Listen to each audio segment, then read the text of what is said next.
cuenta una historia acerca de un paralítico que se encontraba al borde, alrededor de un estanque llamado Betesda. Amén.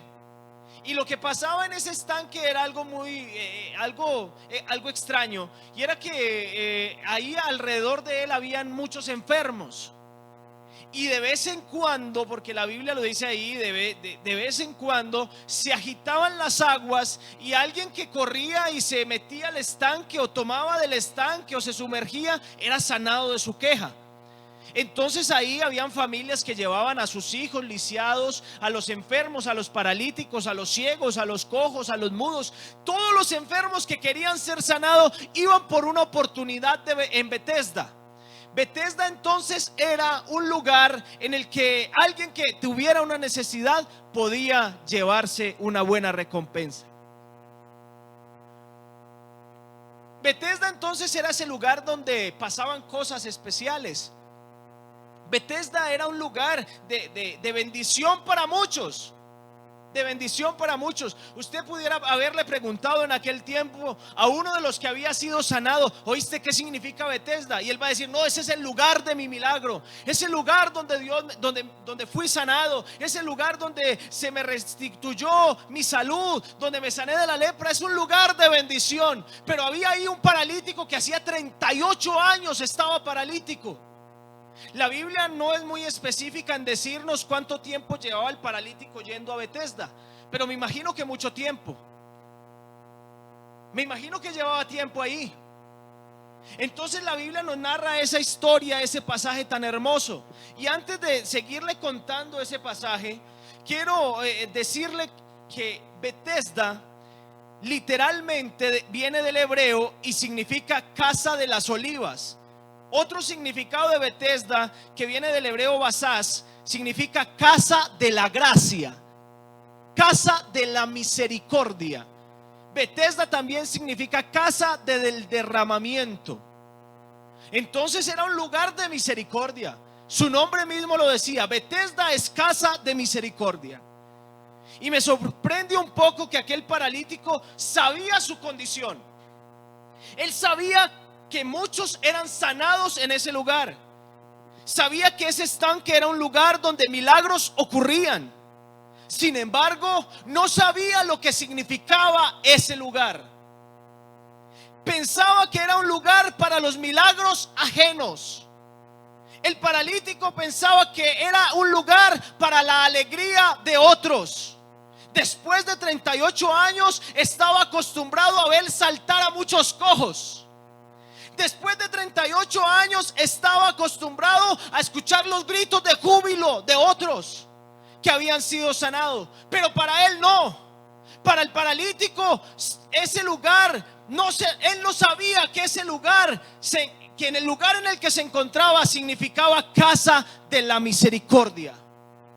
Y nos pasa a nosotros así muchas veces. Siempre tenemos más claro el problema. Siempre tenemos más claro la enfermedad.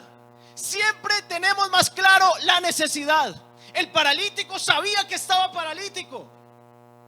Pues imagínense, estaba tirado por ahí, me imagino que de una manera incómoda, esperando que alguien le ayudara a voltear quizás de cómo se encontraba. Mirando de vez en cuando se agitaban las aguas y tratando de alguna manera cómo llegar al estanque, pero no podía. Y nos pasa así muchas veces a nosotros, que vemos como otros son sanados, que vemos como otros reciben su milagro, que vemos como Dios usa a otros, pero nos preguntamos: ¿y yo qué? ¿Cuándo será mi tiempo? Pero parece que nuestro problema es mucho más grande. Vemos el estar paralítico como lo veía aquel hombre. El estado de él era tan deplorable que era lo único que él tenía en su conciencia: saber que estaba paralítico. Somos expertos en saber que somos pecadores. Nosotros somos expertos en saber eso. Tenemos más claro siempre el problema que la solución. En las cosas, sabemos que las cosas son difíciles y parece que muchas veces el problema es tan grande que no nos permite ver que tenemos la solución a nuestro alcance. Aquel paralítico estaba en la casa de la misericordia, pero seguía paralítico estando en la casa de la misericordia. Y nos pasa así, que a veces estando en este santuario y perteneciendo a esta iglesia y teniendo el Dios que tenemos, seguimos paralíticos. Seguimos sin en dónde encontrar un rumbo. Estando en esta iglesia y teniendo el Dios que tenemos, hermanos, hay gente que busca otras razones y uno mismo, yo muchas veces he buscado otras cosas antes de buscar a Dios. Pero en esta noche la razón de mi Jesús es decirle a la iglesia: estás en el lugar de la misericordia y aquí puede ocurrir tu milagro en esta noche, en el nombre de Jesús. Suénele ese aplauso a mi Señor, por favor. Suéneselo con vida, por favor.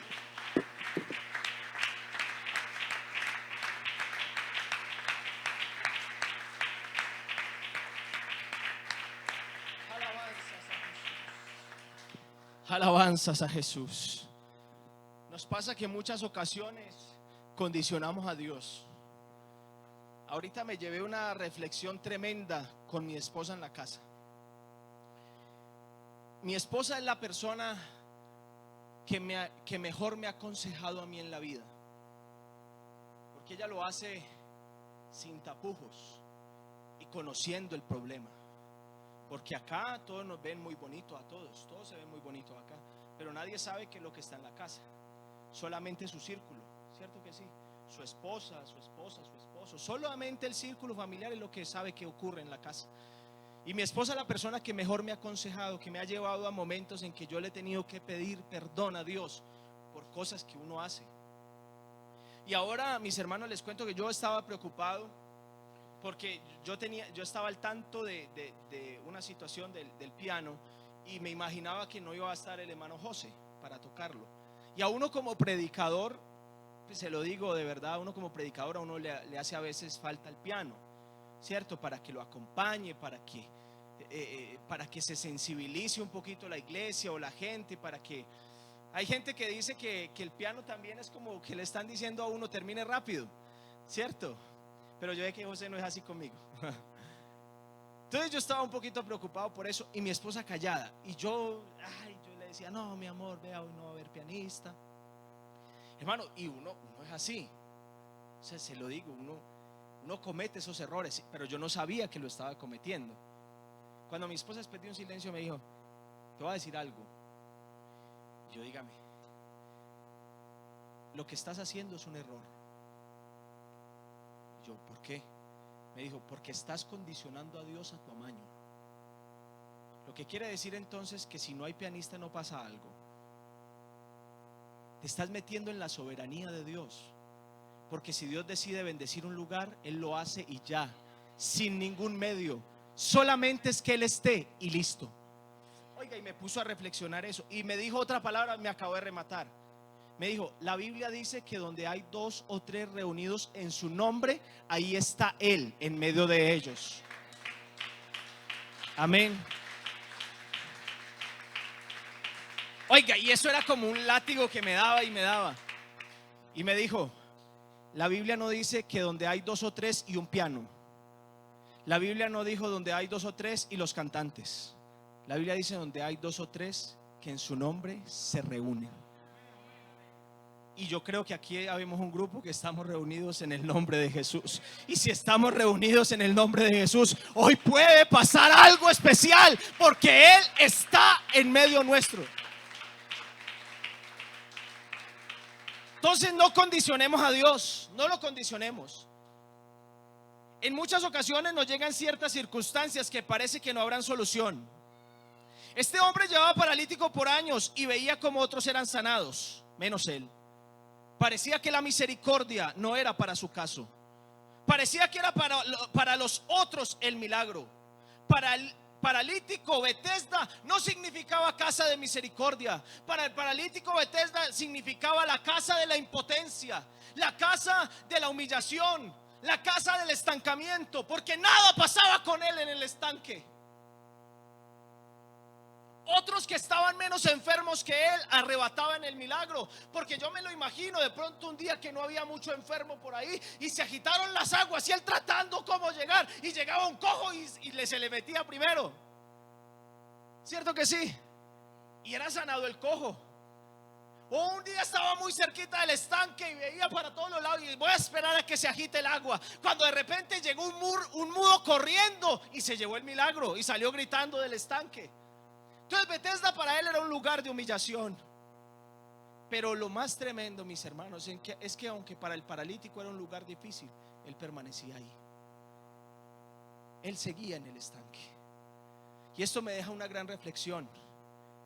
A pesar de que aún tu milagro no es palpable, a pesar de que tu situación, la solución aún no es tangible, a pesar de que estás pasando por un momento de prueba, aunque llevas tiempo clamando por tu petición y nada que te pasa, debes permanecer en el estanque. Debes estar en la casa de la misericordia. De razón dice la palabra: fuera de mí nada podéis hacer. Váyase fuera del estanque a ver qué le pasa. Váyase a ver fuera del estanque a ver si le va muy bien.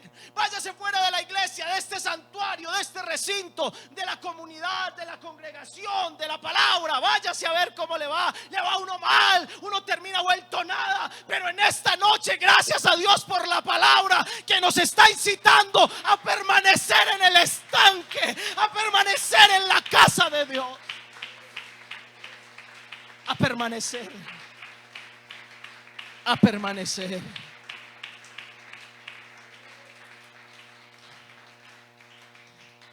¿Qué hubiera sido del paralítico si un día antes hubiera dicho: yo no voy a ir mañana? ¿Qué hubiese sido del paralítico donde un día antes hubiera decidido: yo no quiero esperar más, déjenme aquí acostado, yo no voy a ir hoy por allá, ya no fue conmigo, ya los milagros no son para mí, no va a pasar nada conmigo, llevo años llevándome allá y nada que me sano, se agitan las aguas y viene otro primero? Nunca se debe perder la fe. El paralítico sabía, aunque aún no lo habían aunque él no había sido sanado, que él estaba en el lugar que sanaban. Y quiero decirle a todos los que en esta noche están aquí: estamos en el lugar correcto. Estamos en la casa de la misericordia. Y aunque aún no se ha ejecutado ese milagro que estás esperando, aunque aún esperas a que algo pase, es necesario que no te muevas de acá, pues va a llegar el momento en el que Jesús intervenga. Porque el asunto de esto es cuando Jesús interviene. Amén. A continuación le voy a presentar dos casos en los que Jesús intervino de una manera especial.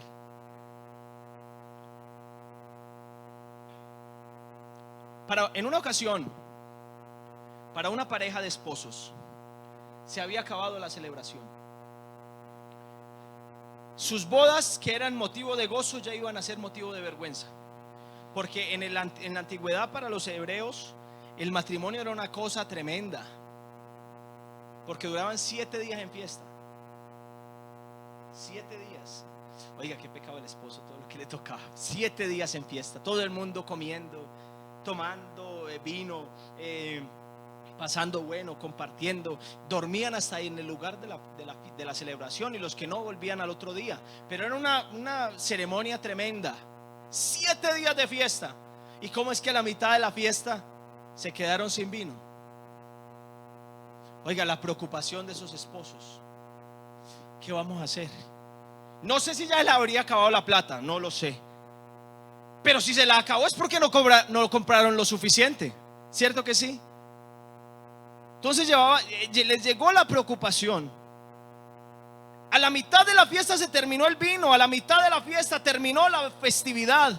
Lo que era gozo para esos esposos pasó a ser motivo de vergüenza, porque imagínense, tenían un poco de invitados y ya con qué les iban a salir después de la mitad de la fiesta para allá. Habían repartido todo el vino, ¿con qué les iban a dar? Si el vino se acababa el festejo. Todo parecía terminado, pero interviene Jesús y cambia el pronóstico. Porque es que cuando Jesús interviene, las cosas cambian. Aparece Jesús en la historia y dice: llenen cántaros con agua. La intervención de Jesús siempre es milagrosa y no está en la esfera de lo natural. ¿Qué era lo natural? ¿Qué era lo natural? A ver, a usted se le acaba el vino, José. Usted le acabó el vino en su fiesta de matrimonio. Amén, amén. ¿Sí o no? A usted se le acabó el vino en la fiesta. ¿Y qué es lo natural que uno haga? Él dice que sí. Bueno, digamos que entendimos. Mandar a comprar. José, ¿usted qué haría? Se le acabó el vino en su fiesta de matrimonio. Manda a comprar. Pide prestado con los vecinos. Pide, no tiene plata, no, vení, dame lo del regalo que yo después lo devuelvo. Bueno, cualquier cosa hace uno. ¿Cierto que sí? Pero alguna cosa hace uno. Una panelada, cualquier cosa se hace uno. Pues se acabó, pero alguna cosa hace. Pero Jesús no, a él lo natural, a él le gusta intervenir es en lo que él puede, que es la esfera de él, en lo sobrenatural. Entonces Jesús no mandó a comprar más vino. Jesús no puso la plata para que compraran más vino. Jesús no dijo: préstele a la gente, llamen a los invitados que me quieren y ellos les van a dar vino. No, Jesús no dijo eso. Jesús lo que dijo fue: vayan y llenen cántaros con agua. La intervención de Jesús siempre rompe los protocolos. Pues no dijo: juntemos dinero, tampoco prestó vino a los alrededor de aquella casa. No, él simplemente dice: llenen cántaros con agua. Hermanos y amigos, en muchas ocasiones para ver el milagro necesitamos, escuche bien, sujetarnos a la orden de Dios. Por más extraña que parezca, necesitamos llenar los cántaros. Necesitamos obedecer a la voz de Dios, a lo que Dios nos pide. Si tenemos que renunciar a algo por su orden, lo hacemos, renunciamos.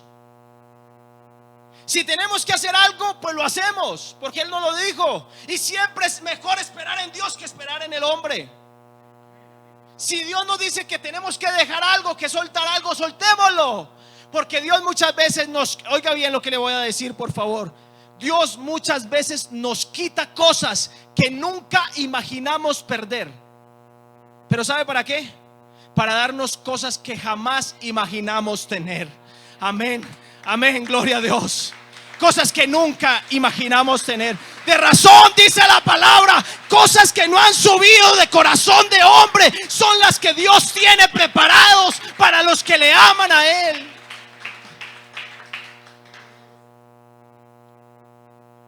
¿Qué pasó después de que llenaron los cántaros con agua? El Señor no tuvo que hacer mucho. No tuvo que ir a sacar por allá una copa y echarle una receta.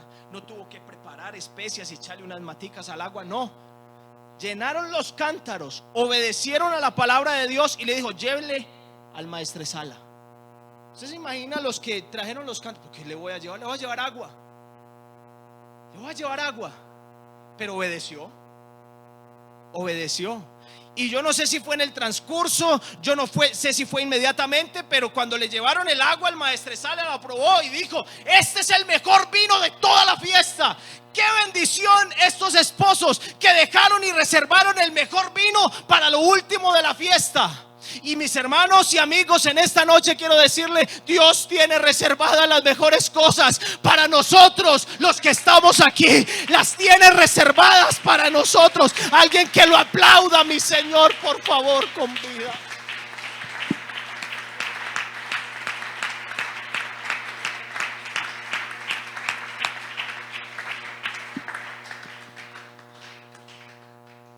Dios nunca te pedirá hacer algo que tú no eres capaz de hacer. Dios siempre colocará a tu alcance el milagro que necesitas, haciendo algo que tú eres capaz de realizar. Ejemplo: un hombre paralítico, un hombre leproso, un rey, una lepra tremenda de la cabeza a los pies. Y había una mujer que dijo: yo conozco al varón de Dios, él puede hacer algo. Y le dijo: dígale que vaya y se sumerja 7 veces al río. Nada más me imagino que yo: pero ¿cuántas veces me he bañado yo? ¿Cuánto ungüento me he echado? ¿Cuántas especias aromáticas me he echado? Y esto nada que se quita. Sin embargo, fue y se metió. Primera vez y no pasaba nada. Y pasa así. Ay, hermano, que un ayuno, y el primer día de ayuno y no recibimos la respuesta, y nos vemos todavía con la lepra, todavía nos vemos con la necesidad, pero todavía nos falta sumergirnos mucho más en la presencia de Dios. Se metió la segunda vez, la tercera, la cuarta, la quinta, la sexta, y nada pasaba. Pero él dijo, si él me dijo que a la séptima, pues ¿qué me vale meterme una vez más? Y se metió la vez séptima y salió con su piel como la de un bebé recién nacido. Y es porque el que le cree a Dios obtiene su favor y su misericordia. Lo obtiene. A un noble Jesús le dijo simplemente ve. A un hombre noble se le había sanado por allí, se le había enfermado un siervo. Y Jesús, ¿qué le dijo? No le dijo sino vaya. Y él fue. ¿Y qué se encontró? A su siervo sano. Sano. El Señor solamente le ordenó que caminara hacia el milagro. Ay, hermano, vea, yo les voy a decir una cosa y se lo digo en el nombre del Señor. Muchas veces a mí, yo he pasado por la situación en que invitan al altar y yo no paso. Por cualquier razón. Ay, como que pereza, o como que el ambiente no está muy bueno. En fin, hay que ser sinceros con las cosas y nos pasa así. Pero cuando, mis hermanos, le digo, cuando yo he batallado con esa fuerza, se lo digo así, cuando he batallado con la fuerza de pasar y no pasar al altar y paso, créame, se lo digo en el nombre del Señor, yo he recibido lo que necesito. Porque es que al Señor le gusta es que nosotros creamos a lo imposible, porque en Él las cosas imposibles se vuelven posibles. Y quizás este culto, ay, solamente está predicando el hermano Sebastián, o está dirigiendo la alabanza a los hermanos, o solamente está dirigiendo el hermano Raúl. Aquí no importamos nosotros. Aquí lo que importa es que cuando uno corre a Él, uno va y se encuentra y sabe que el que está aquí es mayor que todos nosotros y que el milagro sí es posible.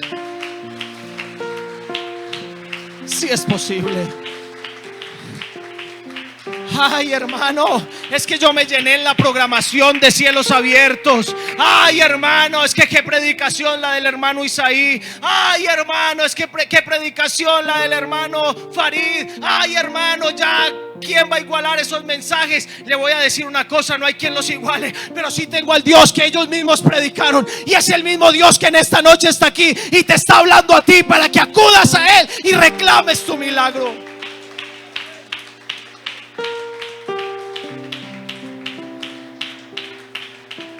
A un ciego de nacimiento le dijo, le ordenó que se fuera a lavar, pero ciego. O sea, él antes de irse a lavar estaba ciego. Señor, pero y me imagino al ciego, pero ¿cómo hago si no veo el estanque donde lavarme? ¿Cómo hago? Llevaba no sé cuántos años ciego, pero yo me imagino, él dijo, no, yo llevo mucho tiempo ciego. ¿Qué diferencia hay a caminar 2 o 3 pasos? Si esos 2 o 3 pasos me van a llevar al milagro, pues lo voy a hacer con fe. Y era tanteando a ver en dónde estaba el estanque, como muchas veces venimos nosotros a la iglesia buscando a ver de dónde sacamos el milagro, de dónde, y llegamos al lugar santo donde le podemos decir, Señor, aquí estoy, acude junto a mí y socórreme en esta ocasión. Socórreme, Señor, socórreme. Y el ciego fue y se lavó y le volvió la vista. Le volvió. Al hombre de la mano seca, ¿qué le dijo? Extiende tu mano. Señor, pero discúlpeme, lo voy a dramatizar, discúlpeme. Señor, pero ¿cómo? Mírame la mano. ¿Cómo hago para estirarla? Si fuera de estirarla ya la hubieras estirado. Estira la mano. Señor, pero yo me lo imagino la batalla de él. Estira la mano, pero es que me es motivo de vergüenza, es motivo de burla. Todos se burlan de mi mano seca. Estira la mano, extiéndela. extiéndela, por favor, extiéndela. Y esa es la palabra que le quiero dar a la iglesia en esta noche. Extienda su fe en señal de que le cree a Dios, porque inmediatamente le extendió la mano, la miró y ya estaba restituida. Miró su necesidad y ya estaba resuelto. Miró su problema y ya era una bendición. Miró.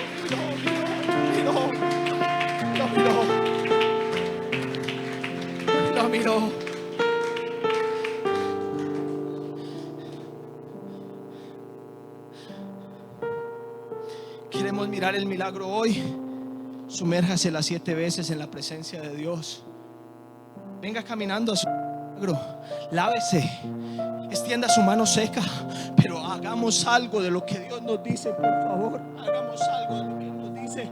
Basta ya de la indiferencia, basta ya de no querer, basta ya. Si necesitamos algo de Dios, pues pidámoslo y busquémoslo en el nombre del Señor Jesús en esta noche.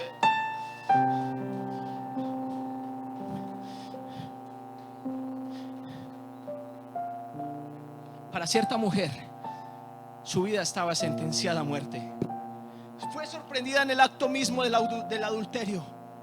La llevaron ante un conocedor de la ley. Y lo llevaron los conocedores de la ley, gente docta en la palabra, en las escrituras. Ellos tenían la razón, porque la ley de Moisés ordenaba que el que fuera sorprendido en ese acto era apedreado, y no había nada más que hacer. La vida de aquella mujer ya no tenía esperanza, pero cuando Jesús interviene, se cambia la sentencia. Llevaron a una mujer completamente vulnerable ante Jesús. La sorprendieron en el acto mismo, estaba llena de vergüenza. Su carta de presentación era la vergüenza. Y sabe que la Biblia me dice que ellos, dice, y por la mañana volvió al templo, y estando todo el pueblo vino a Jesús. Todo el pueblo vino al templo, y sentado él les enseñaba. O sea, aparte de que estaba en el templo, estaba todo el pueblo reunido. Y llevaron a la mujer en medio del pueblo y en medio del templo y con toda la gente reunida. Entonces su acusación era más grande, su vergüenza era mayor. Ya su situación era de manejo público. Todos murmuraban, algunos decían: ¿y esa quién es? Otros decían: ¿oíste? Esa no era la hija del hermano tal. ¿Oíste? Pero esa muchacha cómo se veía. ¿Oíste? Pero mira si es posible que eso. Y todos la acusaban muchísimo más. Y si venían los doctos de la ley, se juntaron los que estaban ahí escuchando la ley, y ya era más gente para apedrearla. Jesús estaba enseñando la ley y se la trajeron. Maestro, ¿usted qué va a hacer con esta mujer? Todos sabían que era lo que debía pasar. Él era quien enseñaba las escrituras, o sea, sabía que era lo que tenía que hacer. Todos esperaban a que Jesús tomara una piedra y la lanzara. Todos estaban a la expectativa. Y Jesús estaba parado y de un momento se agachó. Y todos se imaginaron que iba a coger la primera piedra. Pero en vez de coger la piedra de acusación, el Señor llegó con el dedo y empezó a escribir en la tierra. Todos sorprendidos. Pero Él no sabe qué es lo que debemos hacer. Y preguntaban y decían: maestro, ¿pero qué hacemos? Se colocó en pie y todos los que no se veían alrededor decían: ya tiene la piedra en la mano. Pero sí, Jesús sí lanzó una piedra. La piedra fue: si alguno está libre de pecado, que tire la primera. Y la mujer estaba ahí esperando su sentencia. Y de repente empezaron a caer piedras. Y ella decía: no tienen puntería, no me han pegado ninguna. Sonaban las piedras a lo lejos. Me imagino que ella decía: no, pero ¿qué le pasa a esta gente que no está atinándole? Yo estoy cerca de ellos, ¿por qué no las piedras no me hieren? Y sonó la última piedra que cayó, pero había un silencio y ella estaba enterita, intacta. Y el maestro, que después de haberle dicho eso, siguió escribiendo en tierra, le dijo: mujer, ¿dónde están los que te acusaban?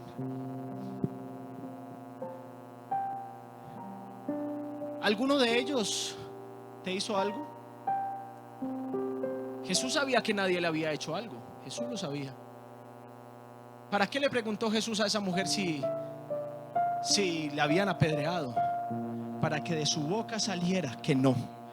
Porque muchas veces nos quieren ver apedreados, hundidos, muertos, tirados. El enemigo nos ha querido ver así, tirados, sumergidos, humillados. Y solamente el Señor nos dice: mijo, ¿dónde está el que te acusaba? ¿Dónde está el enemigo de tu alma que te decía cosas malas? Para que nosotros digamos: estoy vivo. Me querían ver muerto quizá, pero estoy vivo. Estoy vivo. Cuando Jesús interviene hay perdón.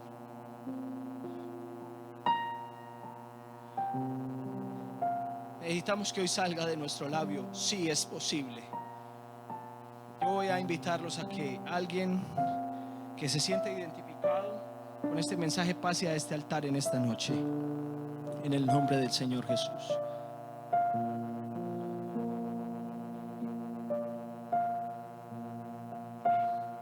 Camine a su milagro, camine.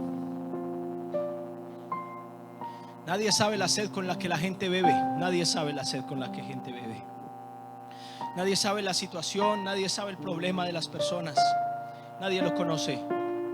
Solo usted y Dios. Ay, ¿usted cree que esto significa apoyo para el predicador? No, Señor. El Señor ya me dijo que este era el mensaje. Ya Él me lo dijo y Él me lo confirmó.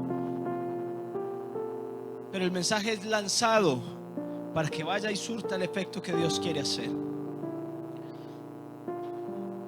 Y Dios quiere que hoy alguien sea restituido.